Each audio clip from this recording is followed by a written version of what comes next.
Friends సాధారణంగా ఒక యుద్ధం జరిగింది అంటే ఇరు దేశాల మధ్య కావచ్చు, ఇద్దరు వ్యక్తుల మధ్య కావచ్చు, ఒక 2 సంస్థల మధ్య కావచ్చు, ఎక్కడైనా కావచ్చు, ఏదైనా కావచ్చు. యుద్ధం అంటే గెలుపు అనేది ఉండదు. యుద్ధం అంటే ఓటమే. ఎందుకనంటే అక్కడ యుద్ధం చేసే వాళ్ళు, అలాగే యుద్ధానికి సంబంధించిన బాధితులు అందరూ ఓడిపోయినట్టే. యుద్ధం అంటే లాభం ఉండదు. యుద్ధం అంటే నష్టమే ఉంటుంది.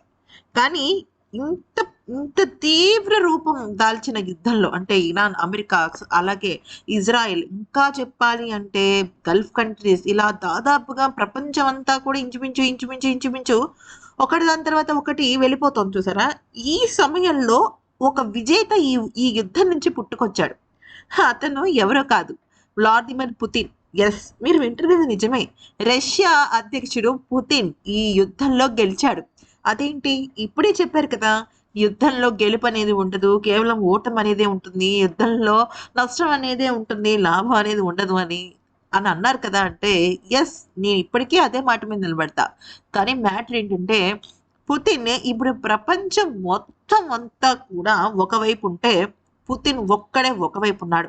తన స్టామినా, తన కాన్ఫిడెన్స్, నన్ను ఎవ్వరు ఏమి చేయలేరు అన్న ఒక మొండి ధైర్యం ఉంటుంది చూసారు, అదే ఇప్పుడు రష్యాని, పుతిన్‌ని విజేతగా నిలబెట్టింది. అదేంటి అంటే, ఇప్పటికే మనందరికీ తెలిసిన విషయం ఏంటంటే, ఇరాన్ జలసంధిని అంటే హార్మోజ్ జలసంధిని ఆపేసింది. స్ట్రెయిట్ ఆఫ్ హార్మోజ్‌ని ఆపేసింది. ఆపడంతో ఏమైంది? మొత్తం ప్రపంచమే కాదు, అసలు గ్లోబల్ ఎనర్జీ మార్కెట్స్ కుప్పకూలిపోయాయి.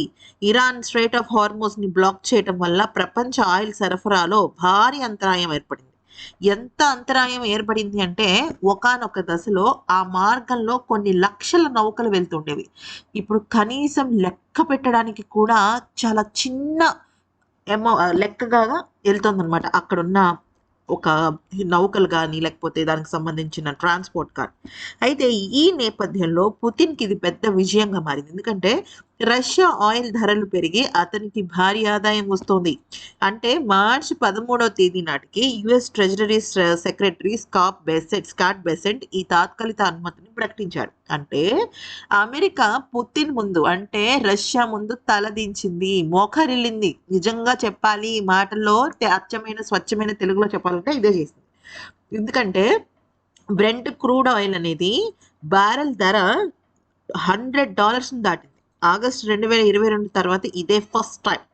అయితే ఇరాన్‌తో యుద్ధం కొనసాగుతున్న వేళ ధరలు మరింత పెరిగే అవకాశం ఉంది.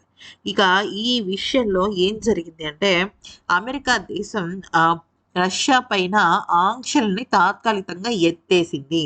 మనందరికీ తెలిసిన విషయమే. ఇరాన్ మీద కానీ, రష్యా మీద కానీ, క్యూబా మీద కానీ, ఇంకా రకరకాల దేశాల మీద అమెరికా శాంక్షన్స్ వేసుకుంటూ వెళ్ళిపోయింది. ఎందుకు?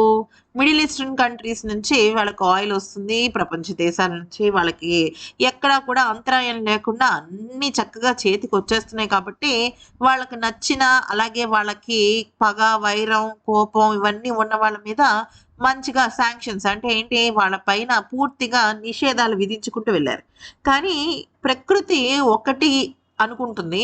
మనకి అంటే మనం అనుకుంటాం కదా! మనం ఒకటి తలిస్తే దైవం ఒకటి ఇంకోటి తలిచిందని. అదే జరిగిందనమాట. అయితే అమెరికా బెండ్ తీయడానికి ఇప్పుడు క్రూడ్ బ్రెంట్ ఆయిల్ అనేది కేవలం పుతిన్ అంటే రష్యా నుంచి మాత్రమే రాగలదు. ఎందుకనంటే ఇరాన్ దేశం రష్యాకి చాలా ఫ్రెండ్లీ నేషన్. సో, ఇరాన్ ఏం చేసిందంటే రష్యాకి సంబంధించిన నౌకలన్నిటిని కూడా వదిలేసిందనమాట. సో, ఆయిల్ ట్యాంకర్‌లో అలాగే పుతిన్, ట్రంప్ ధరలు, గ్రాఫ్‌లు ఇంకా నిజం చెప్పాలి అంటే అన్ని విషయాల్లో కూడా the whole and sole winner is Putin.